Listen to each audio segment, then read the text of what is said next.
Bismillahirrahmanirrahim. Assalamualaikum warahmatullahi wabarakatuh. Perkenalkan, nama saya M. Regi Palevi. Saya dari Kantor SAR Pencarian dan Pertolongan kelas B Banten. Di sini saya akan menyampaikan tentang pembelajaran hari ini. Yang pertama ada ketidakseimbangan distribusi ASN, kualitas SDM ASN yang belum merata. Jadi penjelasannya dari pusat dan daerah, seringkali terjadi penumpukan ASN di instansi pusat atau di kota-kota besar. Sementara di daerah-daerah terpencil, terluar, dan tertinggal atau biasa kita menyebut dengan 3T mengalami kekurangan ASN, terutama untuk porsi-porsi strategis seperti tenaga kesehatan, guru, dan tenaga teknis. Yang kedua, antara perkotaan dan pedesaan. Dalam suatu provinsi sekalipun, kota besar cenderung memiliki lebih banyak ASN dibandingkan dengan wilayah pedesaan yang luas. Yang selanjutnya ada reformasi birokrasi belum optimal, integrasi di sistem manajemen ASN di tantangan digitalisasi pelayanan ASN.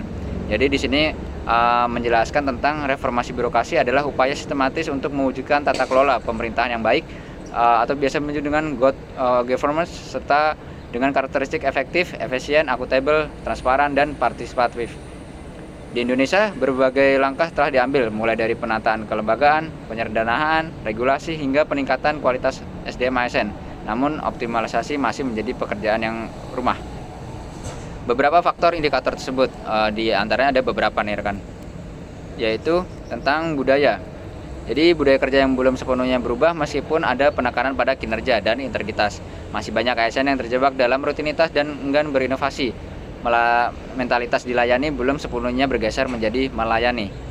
Yang kedua, ada tumpang tindih kewenangan dan regulasi. Terkadang masih ditemukan peraturan atau kebijakan yang sulit ditetapkan atau kurang jelas, menyebabkan kebingungan dan keterlambatan proses birokrasi. Yang ketiga, ada akuntabilitas atau kerja yang beragam. Implementasi sistem akuntabilitas kinerja yang belum merasa di semua instansi, dan penilaian yang kinerja seringkali belum sepenuhnya objektif atau berdampak langsung kepada pengembangan karir. Selanjutnya ada resistensi terhadap perubahan. Tidak semua ASN tidak siap atau bersedia menghadapi perubahan signifikan yang dibawa oleh reformasi, terutama yang berkegiatan dengan adopsi teknologi baru atau perubahan pada proses kerja. Jadi integritas sistem manajemen ASN ini adalah berarti menyautkan berbagai substansi pengelolaan ASN, mulai dari perencanaan kebutuhan, pengadaan, pengembangan kompetensi, penilaian kinerja, pengajian, dan hingga pensiun. Juga dalam satu platform yang terpadu yang penting untuk menciptakan data ASN yang akurat, real time, dan menjadi dasar pengambilan keputusan yang tepat. Selanjutnya ada tantangan utama dan integritas sistem manajemen ASN, meliputi pragmatis sistem eksitis. Yang kedua ada perbedaan standar data, ada investasi teknologi dan infrastruktur, keamanan data, dan yang terakhir ada resistensi penggunaan ASN.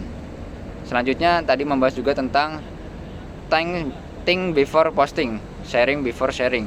Jadi di sini sebelum memposting kita harus berpikir, dan sebelum kita menyaring sesuatu hal harus kita sharing dulu. Dan selanjutnya kita masuk dengan manajemen ASN. Jadi manajemen ASN adalah pengelolaan ASN untuk menghasilkan pegawai ASN yang profesional, memiliki dasar nilai, etika profesi, bebas berinovasi dan politik, serta bersih dalam praktik korupsi, kolusi, dan nepotisme. Ini adalah kerangka kerja progresif yang mengatur seluruh siklus hidup seorang ASN, mulai dari perencanaan hingga purna tugas yang terakhir. Manajemen ASN diselenggarakan berdasarkan sistem merit, yaitu kebijakan dan manajemen ASN yang berdasarkan pada kualitas, kompetensi, kinerja secara adil dan wajar tanpa membedakan latar belakang, politik, ras, warna kulit, agama, asal-usul, jenis kelamin, status perkawinan, umur, ataupun kondisi kecacatan. Dalam lingkungan manajemen ASN meliputi ada beberapa. Yang pertama yaitu penyusunan dan penetapan kebutuhan, yaitu menentukan jumlah dan jenis ASN yang dibutuhkan. Yang kedua ada pengadaan, yaitu proses rekrutmen dan seleksi ASN. Yang ketiga pengangkatan dan jabatan, yaitu pengaturan kenaikan pangkat dan kenaikan pada jabatan. Yang keempat pengembangan karir dan pola karir, yaitu jalur pengembangan profesional ASN. Selanjutnya ada promosi dan mutasi, yaitu perpindahan jabatan atau lokasi kerja.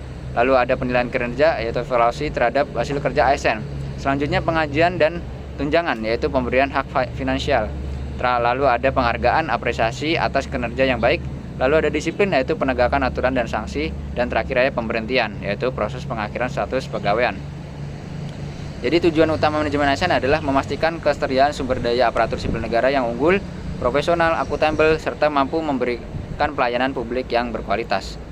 Lalu di sini dibandingkan dengan Smart ASN, ini berbeda ya. Smart ASN adalah konsep ASN yang memiliki kompetensi digital, inovasi, serta adaptif terhadap perubahan zaman.